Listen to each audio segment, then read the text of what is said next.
हे कृष्ण, तुम कहते हो कि स्थिर प्रज्ञ बनने के लिए मन के दिए की ज्योत को स्थिर रखो, अर्थात मन को इधर उधर डोलने न दो। इसका अर्थ यह हुआ कि कर्म करते समय मन की जगह बुद्धि की बात मानो, मन को बुद्धि के अधीन रखो, यही ना?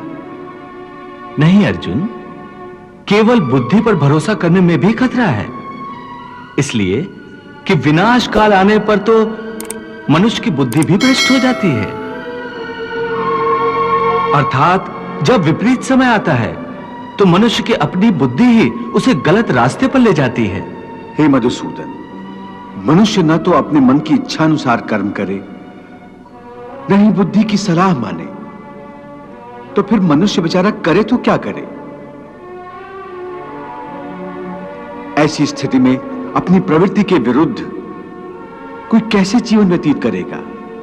हे मधुसूदन, मुक्ति और मोक्ष का रास्ता अपनाने के लिए कोई मनुष्य अपनी प्रवृत्ति को कैसे बदल सकता है? इसका कोई तरीका मुझे बताओ। प्रवृत्ति को बदलने से पहले यह जान लेना आवश्यक है कि प्रवृत्ति कैसे बनती है। हे अर्जुन, मनुष्य जन्म से ही अपने साथ सत्व, रज और तम 3 गुणों को लेकर पैदा होता है।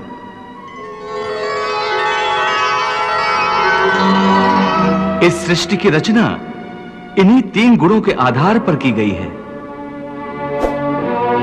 इस त्रिगुणात्मक सृष्टि में रहने वाले समस्त प्राणियों में तीनों गुण विद्यमान होते हैं, परंतु हर प्राणी के अंदर इन तीनों में से कोई न कोई एक गुण अधिक प्रधान होता है, और जिस गुण की प्रधानता अधिक होती है उस प्राणी का चरित्र वैसा ही बन जाता है।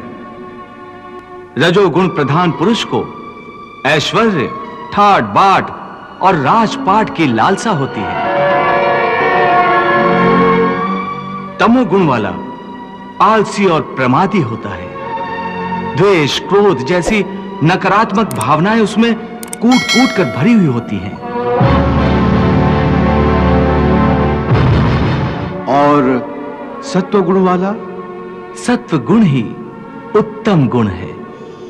सात्विक मनुष्य सीधा और सच्चा होता है। वैसे तो हर मनुष्य के स्वभाव में ये तीनों गुण कुछ न कुछ मात्रा में होते हैं, परंतु जिस मनुष्य में जो गुण प्रधान होता है वो वैसा ही हो जाता है।